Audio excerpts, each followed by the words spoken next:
Hey everyone, just wanted to take a moment to thank you for listening to the show. We're thrilled that you're here and enjoying the content.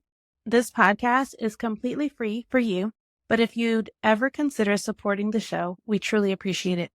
One way you can do that is by using our affiliate links.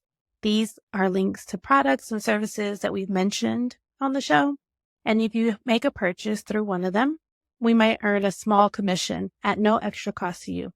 It's a great way to show your love for the podcast and help us keep creating awesome content. Blah, blah, blah, blah.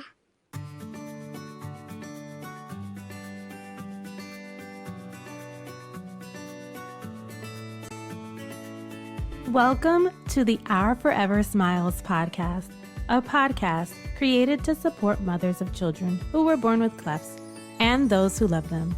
I'm your host, Laura Arroyo, and I'm also a mother of a daughter who was born with a surprise cleft palate. I know the challenges you face every day. Whether you have just learned the difficult news of your baby's cleft lip or palate, you're in the midst of pre-op or post-op, or you're an OG cleft mom, this podcast is for you. In a weekly conversation, we will talk about everything from feeding and speech therapy to surgery and school. We'll share tips from guest experts and advocates and even share a little joy in the process. You can listen to Our Forever Smiles wherever you listen to podcasts. Don't forget to subscribe and stay tuned.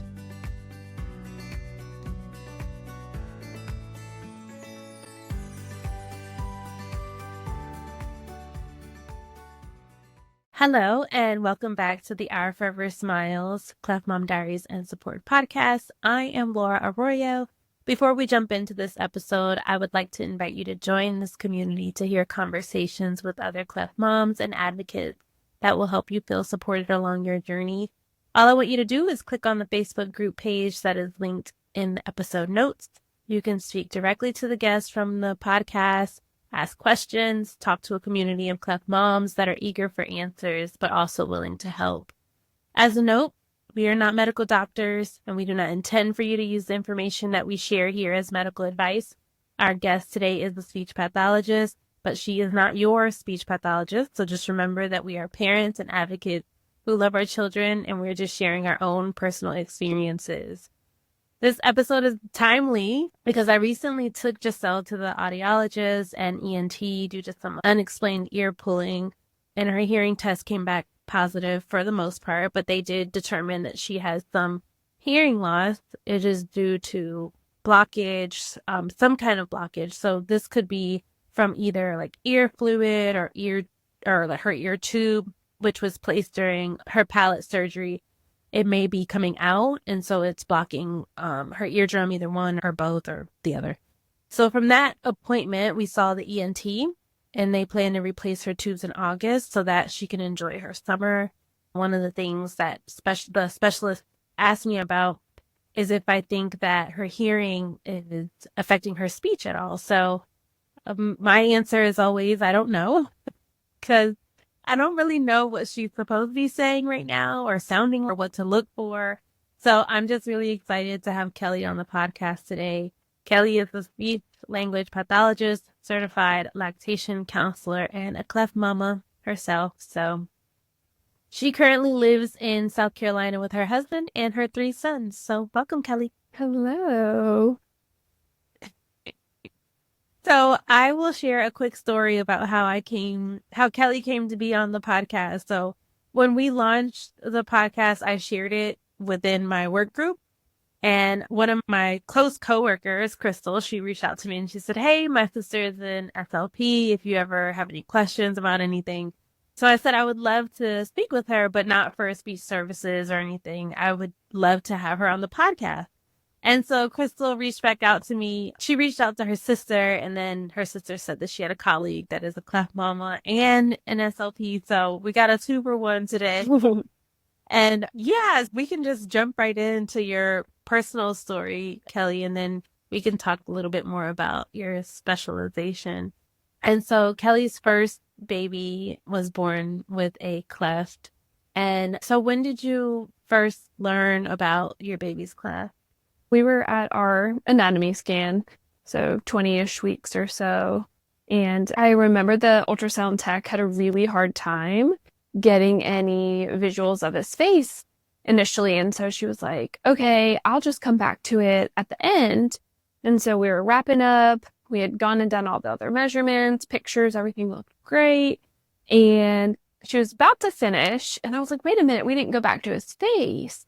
And she was like, oh, yeah. And so she goes back and starts to do whatever they're look for whatever they're looking for. And she's like, and I think he might have a cleft. And I just paused and I laughed. And I was like, my child would have a cleft. I'm a speech pathologist. My child would have something. It really, a complete surprise. We weren't expecting anything at all. And so, yeah, that's how it went. That's interesting.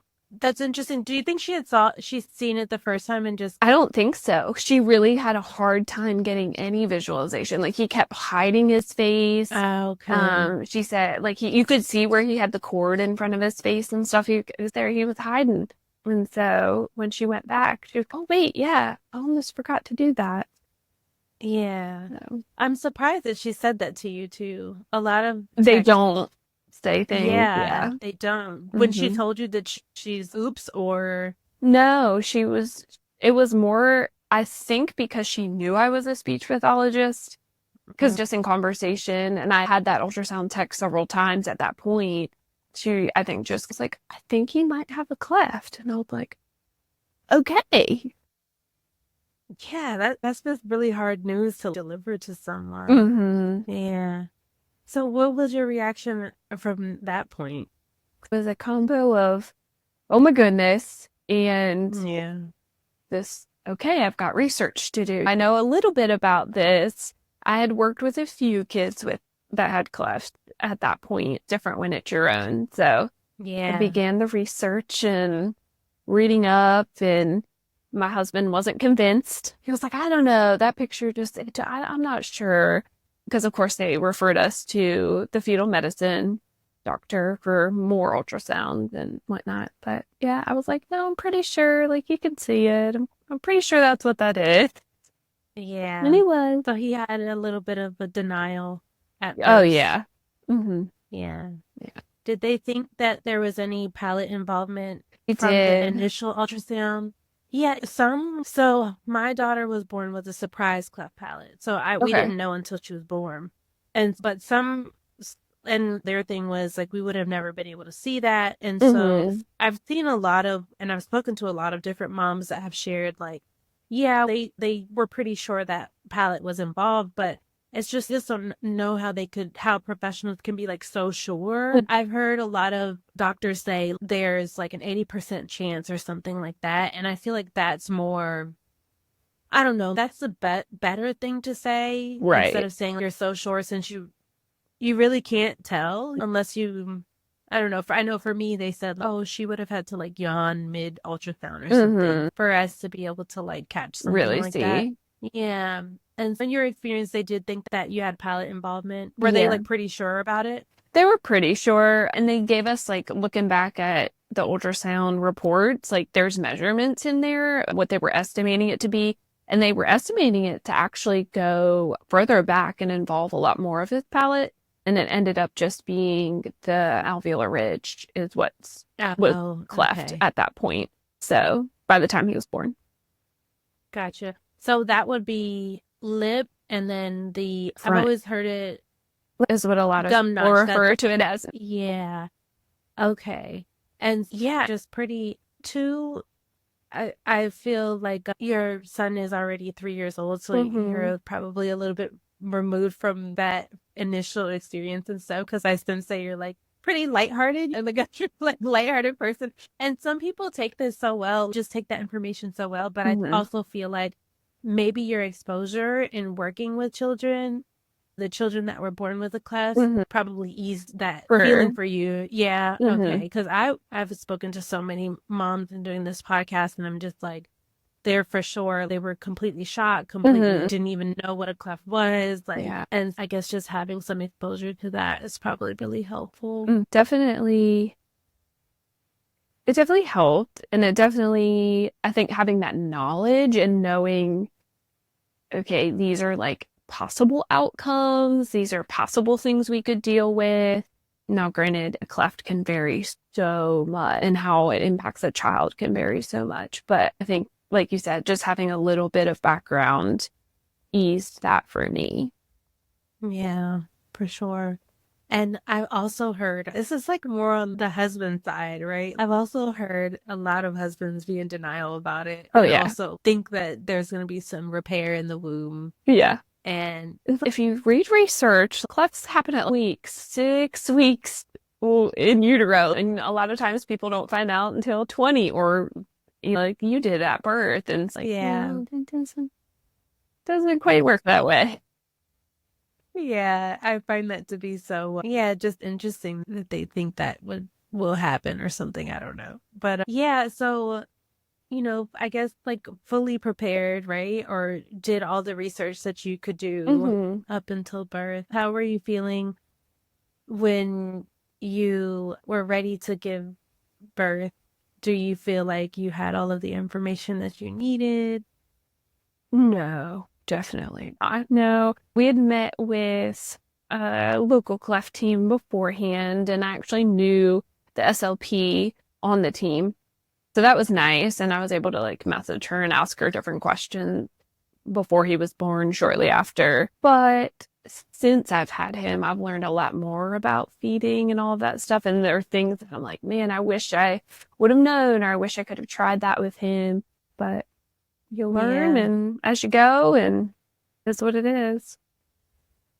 So tell me about the day that you gave birth to him. What was that like? What's your labor and delivery story? So, a lot of people are not happy with me. So I walked into my 38-week appointment and I was on my way to work. I had an appointment first thing in the morning and I was by myself because I was going to work.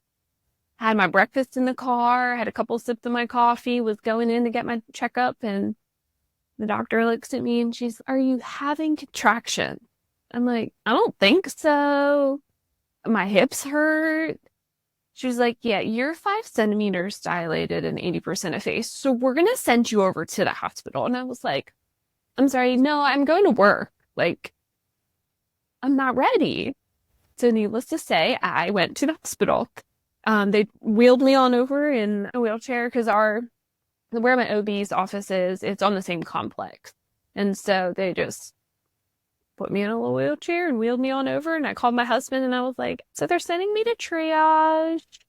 She thinks I'm in labor." And I was like, "But I'm sure it'll be fine." Very much in denial. This is not happening. But no, I was very much in labor. So did you not feel the contraction? No, Lucky I was you. fine. Not until I got in and was actually like admitted and really into 8, 9 centimeters. And then I was like, okay, yeah, this is cool. Then I was like, "Can I get an epidural? Is it too late?" And they were like, "No, Yeah. not too late." So that was good. And that actually really helped, I think, the birth experience. And once he was here and I was not frazzled from being in pain and stuff, and I was able to like actually enjoy it. Yeah. So yeah, I was excited to see his little face. 'Cause you just Yeah, wonder, you're like, what are they gonna look like? that was going to be my next question about that moment when you got to see him. I don't know if you had any like anticipation built up or fears or just any like worries about what is he going to look like or what am I to expect, right? Because there are a lot of unknowns. What was that Mhm. feeling like? I was definitely excited to see just him. It's my son. Okay, who's this little person that's been growing inside of me? But also Oh, curious to see like how much his palate was involved because they were anticipating that would be the case. And then ended up not being as involved as they were thinking, like was good. Um, I remember just seeing his face and almost feeling relieved that he was here. yeah. And funny enough, my husband and his family, they have this genetic thing where like their pinkies are bent in. And so when we were checking him out, like that was what stood out more than the cleft. Like we knew he was going to have the cleft, and we had told the nurses and everybody that were there, like, oh yeah, like he's going to have a cleft. And so that wasn't the surprise. It was the little bent pinkies, and everybody was like checking him out. I'm like, okay, yeah. I'm like, it was good. How many people was it like all hands on deck? Going into it? I know every hospital is like a little different, but Yeah.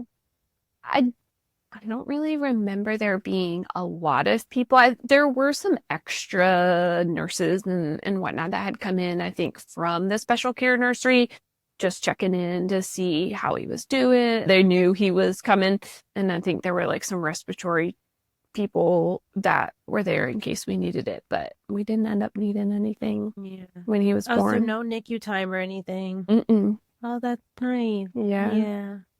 And so I know that you're a lactation counselor as well. Mm-hmm. And so were you able to breastfeed No. did you have, so let me go back. Yeah. Did you have this specialty before No. like your okay.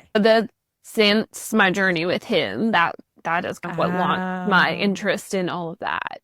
Yeah. Okay, so were you able to breastfeed? No, we tried, and he ended up being tongue-tied and all of that stuff too, and that, yeah, no, that wasn't happening. We tried. We made a very good effort.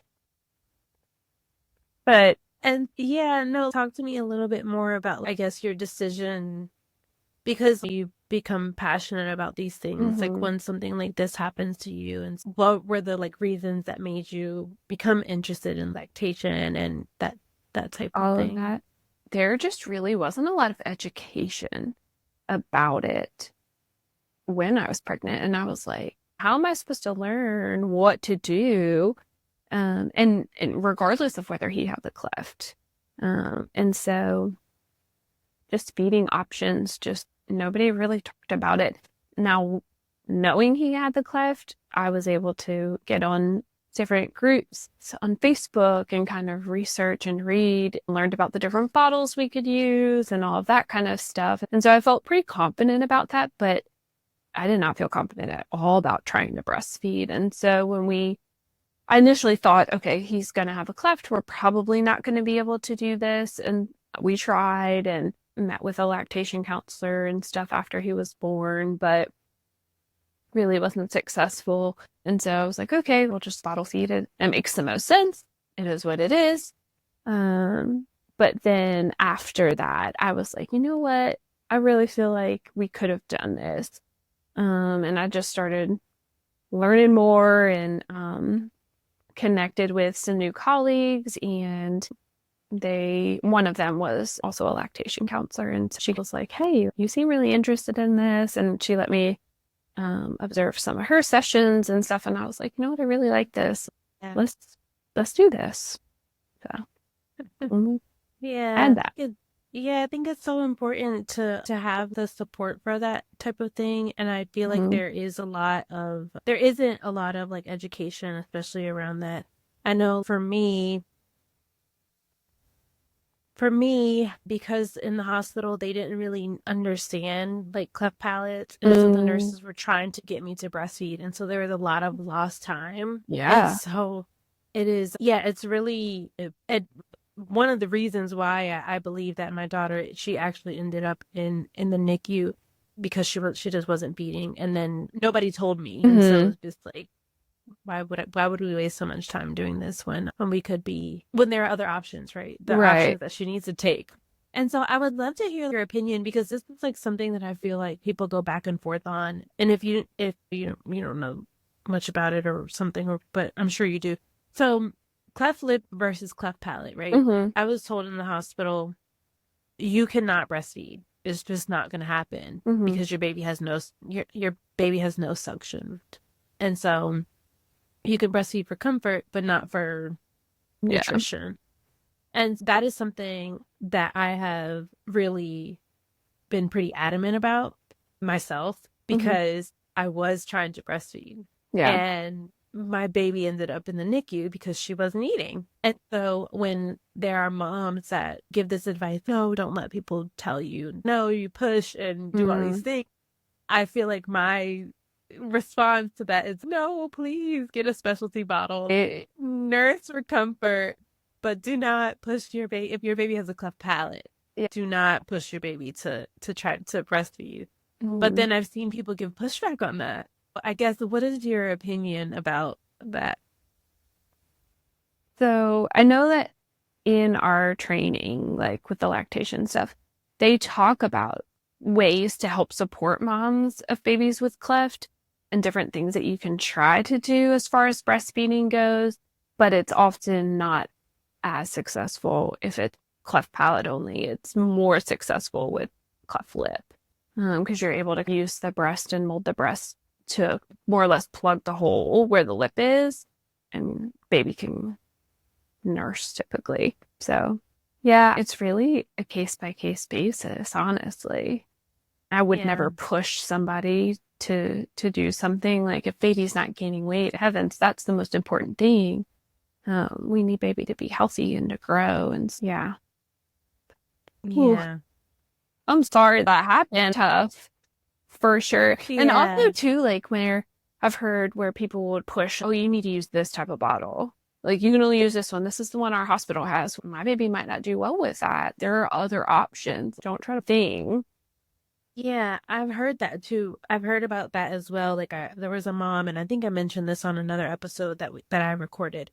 But there was a mom that posted something about, I was telling her that she should switch from a Dr. Brown's to a Pigeon just because the concerns that she was having were similar to like mine. And so she's like, I don't have a choice. And this podcast is global at this point because it's reached so many audiences. But I know like here, we're in the United States. No, absolutely. There are many options. You should. And don't let the hospital necessarily tell you like that you can't switch. So you should be able to try whatever you think is best for your child, or at least offer a different solution. Yeah. And I think that a lot of moms have some time, like a hard time like pushing back, especially when, you know, they feel like that's like the medical authority. Yeah. You talking about the hospitals pushing one thing or another. I know for me, like where I delivered, the cleft team wasn't there. They were at a different hospital in town. So I just delivered at a normal hospital, and the cleft team's associated with the children's hospital. So like they weren't even there. That wasn't even a resource for me when I had him. So that I can make a difference too. And like in your case with the surprise, if they're not equipped, because it's not, yes, it's common, but it's not at the same time. There's so many providers who don't have experience with it, or maybe they've had it like once or twice in their career, and baby comes along, they're like, oh, what do we do? It's so interesting. I wonder if I had a midwife. I wonder if she went home that night and was like, oh, wow, I delivered a cleft baby. Yeah, probably. They're like, oh. Yeah, it was so funny. It was not funny, but I can laugh a lot about things that aren't funny. My daughter was admitted to the hospital when she was about 3 months. She had RSV and it was pretty bad. Oh. And yeah, so she went to the PQ during that time. And the doctor that was there, of course, you have to go through this whole thing. She has a cleft. She has a cleft palate. She has no suction. Like I had to like give them this whole spiel. And the doctor was so fascinated by it. And he's like, can I look in her mouth? He was trying not to feel. He was trying like not to. He didn't want to make it seem like that, but he was just like, oh, okay. And then he starts like looking around for like a tongue depressor. What do you call that? Yeah, a tongue depressor. But he can look. That's so funny. What does this have to do with RSV, right? So he starts looking for that, and then he's oh, there it is. And I'm like, told you. It's there. It's there. But I can imagine, and I'm not offended by anything like that, because if there's anything that I've learned from this experience, if I can educate someone about this a little more, he was an older gentleman, a doctor, and it almost felt like that was the first time he had ever seen it, and have him to look at it and to ask questions, because he had a lot of questions about feeding after as well as they were doing their rounds. But yeah, so this isn't about me, this is about you. So with the cleft lip only, did you still have to use specialty bottles? The Dr. Brown's. That tended to work the best for him. We tried pre-repair, like we had tried some other bottles and tried it without the disc in there, but just bless his little heart, he was just so discoordinated. And like I said, he had a pretty significant tongue tie as well. And so it worked out much better for him to have that in there, and did have a lot of issues with weight gain and all that kind of stuff. Even though it was just lip only, he just really struggled for a long time. We are finally now solidly holding the 12th percentile. We're very proud of him. I'll see him with other kids his age, and I'm like, you are so small. But yeah, so we used it. We started some therapy. We did a little bit of therapy right before his initial repair. And I started to see some differences and some improvements then until we took the disc out and we were kind of more or less practicing. And he did okay, but it really wasn't until after his repair and we did some more therapy that he really got more efficient at it. Yeah. How old was he when he had his initial repair? He was 14 weeks old, I want to say. Ooh. He was pretty young. Yeah, we had to wait until he was at least 10 pounds of anesthesia, and the day of surgery, he was 10 pounds, like 2 ounces. Bless him. He was so tiny. I think about it now, and I'm like, you're really small. Like, it was just so hard. Yeah. Did he struggle to gain weight? Was that one of his? Yeah, big time. Except having to fortify and all of that stuff. He lost weight after surgery. We're going in for weight checks and all that stuff. But probably once we started solids, things stabilized. But really not until he was older that he started really gaining weight. Do you remember that process at all of like the decision that they made to like fortify milk, and what was that conversation like? Did they ever say anything like, if he doesn't gain such and such, we're gonna have to admit him? Did you ever have to have a conversation like that? No, they never said that. I wondered. And even like with like jaundice levels when he was first born, like he was having such a hard time getting all of that out of his system. And that we had that conversation around that. Okay, if these levels don't come down, like we're probably going to have to go back in the hospital. But really with the weight, it was more, okay, how much are you feeding him? How often? How long is it taking him? Are you warming it up? Is it cold? They burn more calories if it's cold, if it takes longer than 30 minutes. The weight checks. Okay, we need you to come back in. Okay, we need you to come back in. It's very stressful.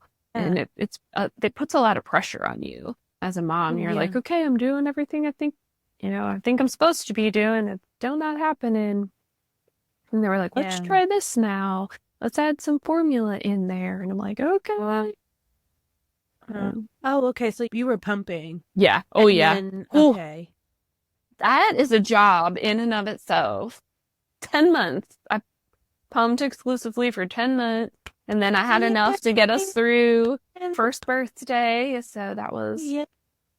I did like I almost reached 6 months of pumping. Yeah. But we were supplementing as well with formula because she needed the calories. We have a similar story in that. So the reason why she was in the NICU was because of jaundice and because she wasn't feeding properly. And so she wasn't it wasn't getting out of her system quick enough. And so they had to admit her to make sure that she was feeding. And she was like, she was like a day away from a feeding tube. They were going to go the feeding tube option if she didn't. But we always joke and say that she overheard our conversation and was like, no way. Yeah.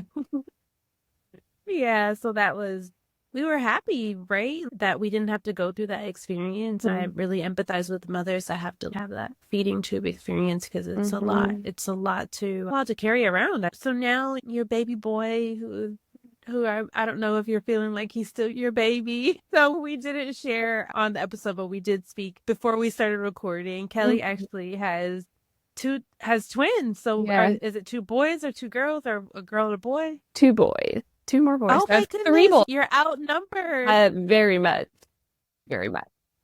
Wow. Oh my goodness. I love that. I've heard that boys are very loving. Like they're very loving to their mother. They're very They like do. attached. Yeah. Mm. So how is your 3-year-old with your twins? Them, and it's the sweetest thing ever. They'll be fussing or something like that, and he comes over. Oh, it's okay, brother. He calls them brothers, even though he knows their Oh, names and he knows which one is which. He just always refers to them as brothers. It's okay, brothers. I love you, brothers. I'm here, brothers. That's so that is sweet. so sweet. I know. Yeah. I can't wait to see them playing together. I think that's going to be really fun. Yeah. Yeah, no, that's such a joy. And getting pregnant with the twins, were you planning on it? Were you nervous about another cleft Oh, yeah. situation? What was that experience like? Yeah, so we had done genetic testing with Noah, just to determine was there any underlying syndrome was going on there, and they said that no, there wasn't anything genetic, so they felt like it was just, random. It happened, and they say like you have, I don't even remember what the percentage is, chance of having another child with a cleft. That's not a genetic component. So we were nervous. I knew that like medically I'd done some blood work and things like that, and there were different vitamins and supplements that I needed to be taking to make sure my body was ready for another pregnancy. And we were trying, like we were wanting to have another one. And surprise, there were 2. We were very shocked, but it explained why I was so sick Oh, early yeah. on. Oh my goodness. I was Ugh. convinced it was going to be a girl. I was like, oh, I'm so sick. It's going to be a girl. Just, no, The, the, kidding. It's twins. It's boys.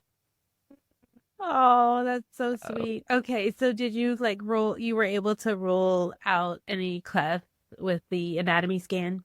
Yes. And that was a release for sure. Okay, we don't see any of that. That was like the big thing they were looking for. But with it being 2, then there were other things that they were looking for as well. But for the most part, they didn't really find anything. There were some other things, but not a cleft. They were like, that all looks great. I'm like, okay, cool. Yeah. Yeah, I got you.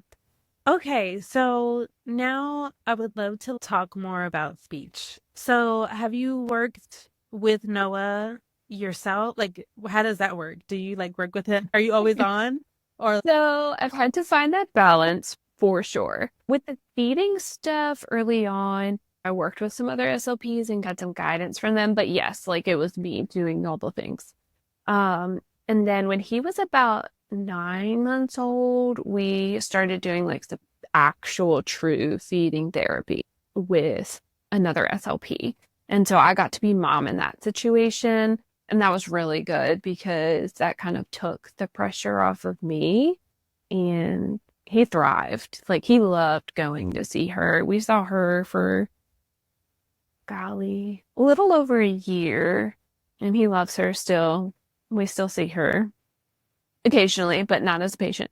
Although I always tell him, I'm like, if you don't start doing that, you're going to have to go back to see Miss Kirsten. And he's like, so we've got a break for a little while from speech, but at the most recent cleft clinic we went to, the SLP ironically was not there that day. She was sick, and I was disappointed because I wanted her perspective from a speech standpoint and comparing him to what he should, like where he should be. Like I know developmentally what things to be expecting, what's age appropriate, what's not, but from cleft perspective, what do you typically see from cleft kiddos at this age? Are the errors he's making, are they just developmental or are they more due to his cleft? And we have to go pay a visit to her outside of cleft clinic time because she wasn't there that day. So I'm excited for that. yeah. Just because it's different. Yeah. I that is a really great point. I feel like one of the like stops that we've had with Giselle is so we had our cleft clinic and they they had mentioned something like contact the Department of social services or something for or developmental services for speech. And I'm like, so odd, such an odd thing. And I didn't understand why we were like being referred out for something like that. Mhm. But so I'm actually in North Carolina. Okay. And so I guess they provide speech services or services for free because of her cleft. So that is the reason why we were being referred there. And so they didn't explain that well to me either. But so then like she had an evaluation the day before yesterday for Oh, development. And of course, cool. yeah, I was so excited about this. We get there and they do her developmental evaluation, and Giselle's she's thriving. She's doing just fine. And the person that did her evaluation, she's a physical therapist, and so she's not a speech therapist. Hmm. And yeah, so they're gonna refer her out even like now with like Right. another referral. Yeah. And so the thing that I shared with them is that I don't want because Giselle is like doing anything that a normal toddler, she's 20 months, so she's about to be 4. I'm about to be 4. She's about to be 2.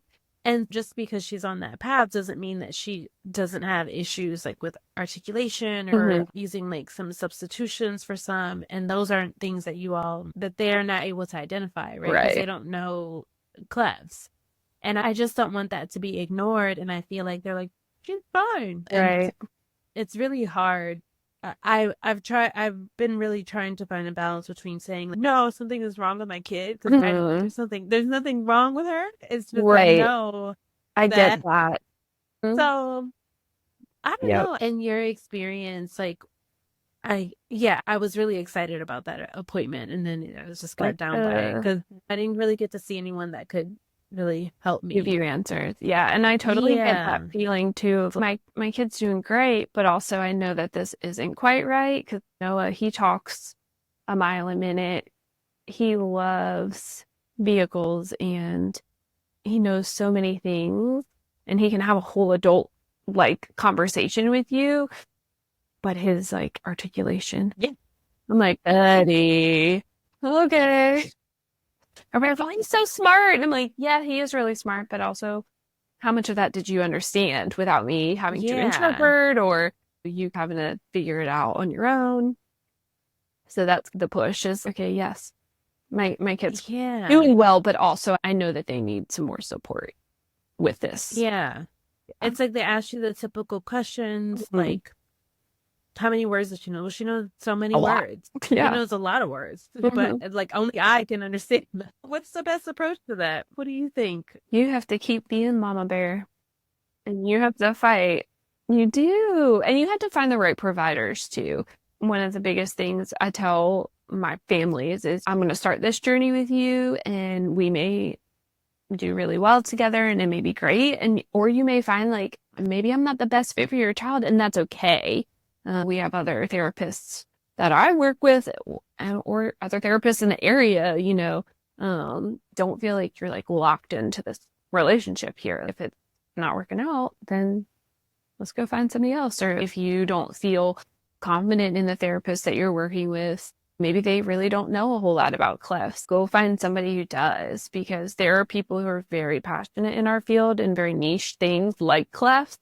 And that's where you're going to see your most success, is somebody who knows what they're doing, because they're your babies and you want the best for them. Yeah, I agree.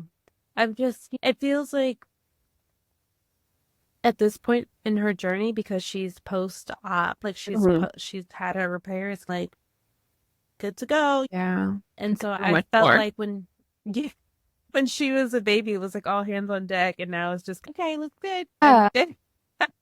See her, so I don't know. But yeah, I wanted to get like a little bit more granular in things, because I think that people listen to the podcast and they want, what can I take away? What can I learn? Or what can I do? Or what should I expect? And what do you, and maybe you can use Noah as an example, but he's 3, what are you seeing now, or kids that have a cleft that they may need to improve? What's a telltale sign that, okay, that's because of his cleft?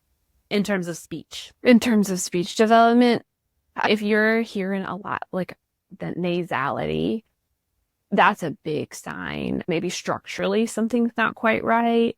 and then just the different like types of errors that they're making. And there's actually an SLP I follow on Instagram who her daughter also has a cleft. And so she tends to post a lot of things, a good, really easy to read resources. Okay, this is an obligatory error, meaning like they're forced to make it because the structure of their mouth is different, or a compensatory error, like they're doing it to compensate for something. So, like, hearing the difference between those two. I just don't know if for her, for example, because she's so young, Mm. I don't know what she should be sounding like, right? Like, I don't know whether Yeah. she sounds the way she sounds just because she's a little baby or whether it's Mhm. because of her cleft.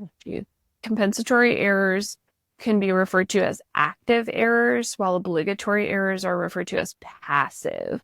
This is because compensatory errors are learned, while obligatory errors are the result of abnormal anatomical structures.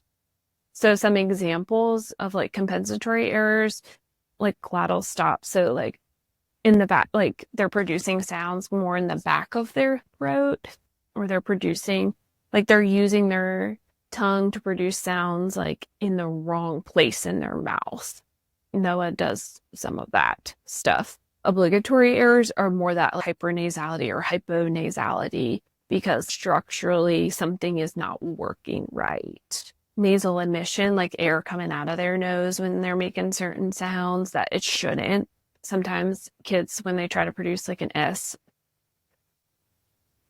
structurally, whatever's going on, the air will come out of their nose instead of their mouth, or both. Oftentimes it's coming out both ways, but it shouldn't. Like the air should only come out of your mouth when you produce that sound. And so if you're hearing that, that's a sign that, okay, maybe there's something else going on. So S is a good sound. The S sound is a good one to like look at. It's a common one that if kids are going to have that nasal emission, it often happens with that sound. It can happen with a lot of sounds, but I have. Okay. Okay, so let's answer a few questions. Okay. You've been answering questions. What am I talking about? I mean, from other moms. Not Deal. me. So, I have one here. My son is 3.5, was born with a bilateral cleft lip and palate, has been in speech therapy since he was 1.5 years with 2 different speech therapists. Speeding past all of the other details, her question is, when will he sound more normal? That's When hard. should he? Yeah. That's the thing with speech therapy in general, is it's a journey. Sometimes things resolve quickly, but oftentimes it takes time. I've worked with some kids for well over a year on different things. And then you add in something like a cleft where surgery is involved and there's anatomical differences.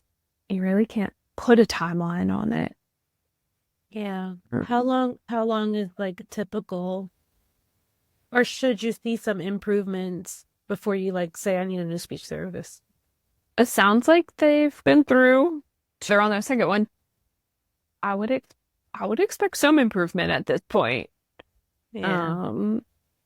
And you might need to talk with your cleft team at that point if you're not really seeing improvement.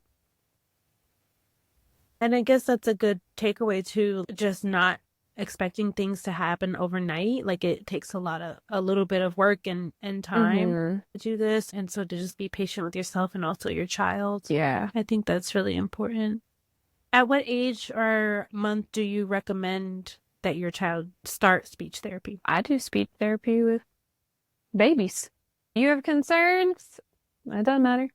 I know sometimes teams will recommend starting at a certain age based on how they do at Cleft Clinic, but I'm like, that's just a snapshot of one day. If you as a parent have concerns that your child isn't sounding the way they should sound, or they're not talking as much as you think that they should be, it never hurts to get an evaluation.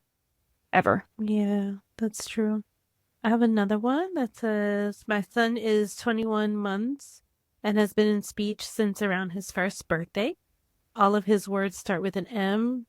So ball is like mall. Well, our speech pathologist told us to hold his nose closed. I was given this advice too, which Okay. is interesting because I can't do it all day. No. So what is that about? Okay. So that's one of those errors that we were talking about before, not being able. So, like, certain sounds like B and P and T and D, like, those are all what we call stop sounds. So the air, when it's coming out of your mouth, you stop it using your tongue or using your lips, and then you let it out. So, the air's coming out, my lips close to stop it, and then it comes out. When they're using that instead is they're structurally not able to get that air to come out the right way out of their mouth. It's coming out of their nose. That is a very common error who have cleft, especially cleft palate. Yeah. I actually had, so with Giselle, she was saying she would say the first M, like she would say mommy. Mm-hmm. She would say the first M, but the second M would be a B, so it'd be mom B. Mom B. Mom B. Interesting. Yeah, mom, but I think it would be more like mom. Mm-hmm. Yeah, mom B, like that. Kids, they think. Yeah, so that was when they told me about the holding their nose closed to practice. Yep. It's just a way to try to help them feel where the pressure should be in their mouth versus not going up into their nose to make that sound. Oh, wow. Okay. Let's see if I have another one. How many of you with 4 to 5-year-olds are still having significant speech issues? My son is a talker, but the problem is people can't understand him still. He's been in speech since 2 years old. He currently goes 1 time a week private. He's not behind, he is smart. It's just people don't understand him. That is like one of my biggest fears. That's what I'm talking about. And communication is so critically important in my family. And so, because I'm a writer, and so just using words, communicating, it's like a really big thing for me. It's like it's something that I'm really passionate about. And I want her to be able to be understood. Yeah. Who doesn't, right? But I'm particularly just, I'm zoned in on this. Yeah. And yeah, I don't want her to get to 4 or 5 and still have these issues. Now, I know it is case by case, but what is the likelihood of someone still having issues at 4 to 5 years old? Before I had Noah, I worked in the school district, and so I had kids kindergarten through 5th grade. It's not uncommon for kids to still have speech impairment as they're older. I mean, developmental expectations, like we would expect kids to be intelligible by 4 or 5 years old, typically developing kids. There's something different, then different. Yeah. It's hard. I hate saying that because I'm like, everybody's always, oh, when is it going to be better? What can I expect? But it's just different. Yeah. What is like the number one tip, I guess, you would give someone that is like concerned about speech? Specific, talk to them and talk with them. You are their biggest advocates and biggest teachers. And that's something I tell my parents all the time. I spend an hour a week with them. You spend all the other hours. They're going to do the most growth with their time with you. And if your speech pathologist is not giving you homework or things that you can be working on, then you should probably find a new one. That's a good tip. Like, if they're not saying, hey, you should work on this week or try that you don't know what to do. You're not the professional. You're not the speech pathologist. Make sure they're giving you homework. Yeah. I love that advice. I think one of the things that I feel like has helped Giselle a lot is I talk to her all day long. Like, I narrate everything to her. I'm like, now we're going to do this. Now we're going to do that.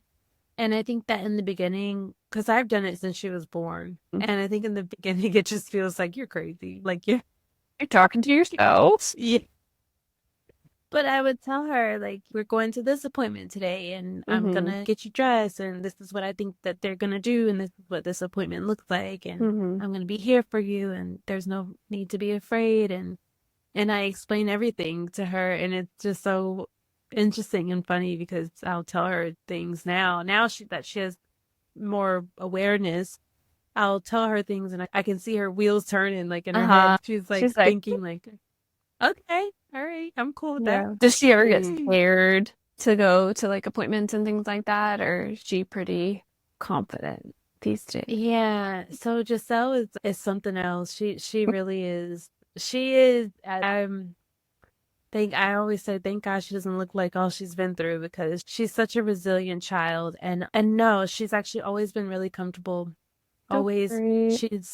she's every time we go to an appointment, which you know that there are many, every time we go to one, they're like, "Oh my goodness, she's my favorite patient or she's the best patient because Oh, I she love just that. lets them do whatever, like lets them look at her ears. She lets them weigh her, let go through all the motions and she doesn't cry or kick or scream. She'll stare That's at great. them like, Which you "What are you win. doing?" Yeah, that's exactly. That's funny. So we'll have a lot of that. But yeah, so just in closing and just thank you so much for like your wonderful story and your expertise. Seriously, I think that this will be a valuable episode for moms that are looking for advice and Mhm. especially in the area of speech that I feel like in my opinion along Giselle's journey that has probably been the most unclear Mhm. area of it all. And so I really do appreciate you coming on and just sharing a little bit with us. But just in closing, what do you think has been your biggest lesson learned as a cleft mom? Or I'll give you the option. I'll give you the option to share as an SLP or as a lactation counselor. Oh, I'll probably go mom perspective. It's my first baby, so it's just been a journey, like learning. Every appointment is different. Every year brings something new, a new challenge, and really just learning to roll with the punches, honestly.